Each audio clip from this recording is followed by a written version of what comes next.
Hello, everybody. Hope everybody's doing well. Um, I wanted to talk a little bit about what I'm doing in the next week or so. I've been thinking to do couple of videos. I don't want to do too much. It takes a lot of my time, but it's good to share a little bit of knowledge.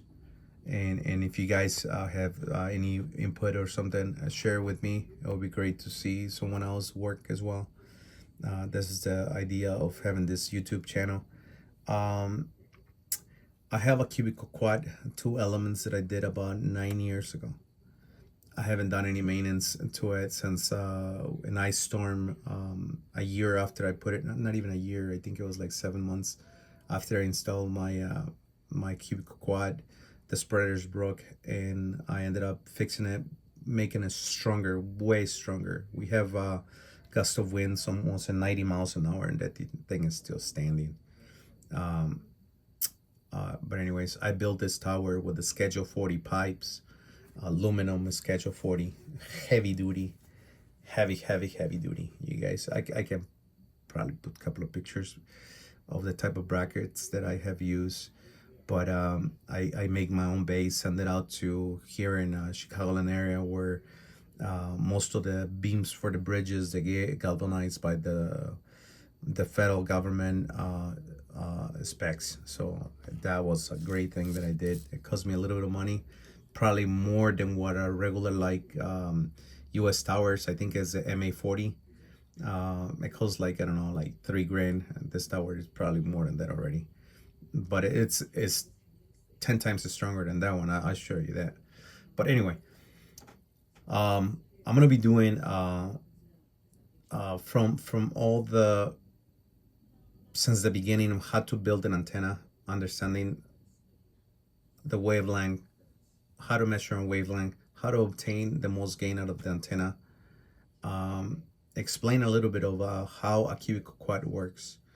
I have read several books about cubical quads years ago, over 10 years ago. All the books from William I. Orr and Savick, I have them, and a few others. I have read several articles from the ARRL as well, and a CQ magazine from back in the day. I have boxes of those in the garage. Um, I no longer have a space here in my house for all my books, but I pulled them out. I start reading. I have highlight where I think it's very important. Also from a gentleman in Spain in Barcelona, which I was gonna meet right before COVID, and I couldn't travel. My flight was canceled, but yeah.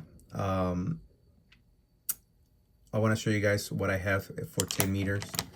Right now I'm scanning from 26 to 30 megahertz. Um, the lowest point of the band is, come on, let's see. The lowest point is 27,960. It's a 104. I can go 1.3 and a CB channels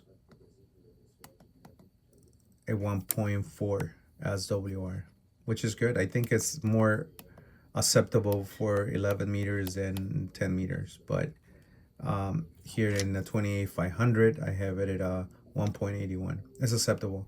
I want to bring a little bit lower if it's possible. I have a 75 ohm coax in there for the matching system. So I might go with a volume. I have to do a lot of testing. I have several volumes, but I'm gonna build one.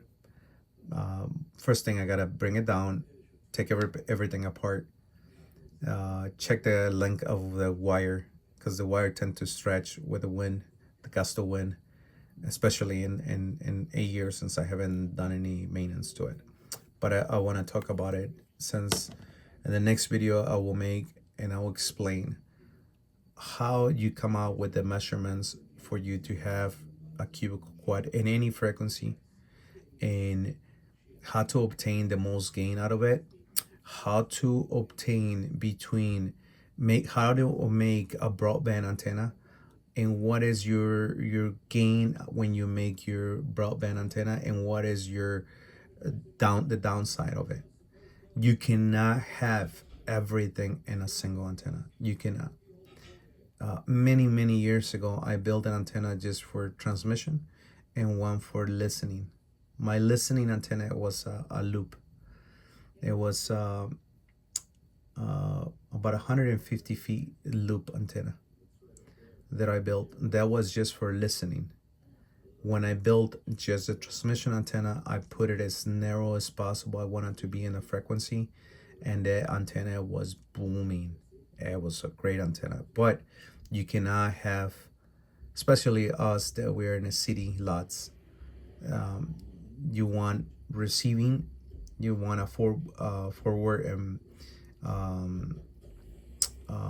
front and back ratio acceptable for you to receive, and also transmission.